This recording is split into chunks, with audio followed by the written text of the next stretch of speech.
One day, Percy was standing at the junction. He had a long goods train which he was taking to Tidmouth, but he had to wait for Henry to pass with a passenger train before he could go on. Henry was late, but the sun was warm and Percy didn't mind. At last, Henry arrived. "I'm sorry I'm late," he panted. "I had to wait for ages for the connection at the other railway. Do you know," he went on, "that they have goods trains on the other railway that don't have brake vans?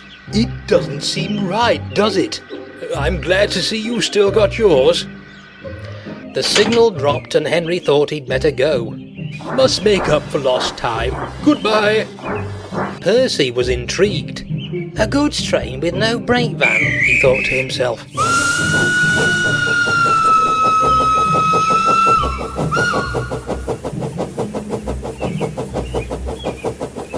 Later, Percy told his driver what Henry had said. His driver laughed and explained. "Goods trains on the other railway have special brakes. Like passenger trains and Henry's flying kipper, they don't need brake vans. Your trucks just have couplings, so they need brakes at each end of the train in case a coupling snaps. You know what stupid things trucks are? They did it to James on Gordon's Hill, remember?" "Pah!" scoffed Percy. He thought he knew better than James. "I know how to keep my trucks in order. What's good enough for the other railway is good enough for me. I don't need a stupid old brake van." "Don't be so silly, Percy," his driver scolded. But Percy took no notice. It would have been better if he had. A few days later, Percy was shunting trucks at the harbour near the big station. He was just completing his train by backing onto the brake van when the shunter's attention was distracted. "Help me! Help me!"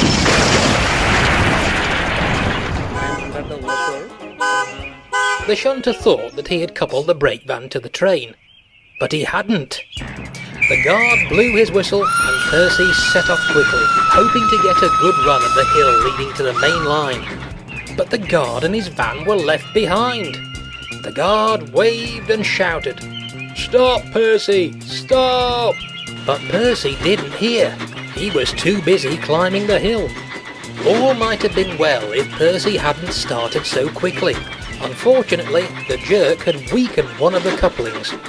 As Percy snorted up the hill, the weight of the loaded trucks dragging behind the weak coupling broke it. The last 4 trucks began to run back down the hill towards the harbour.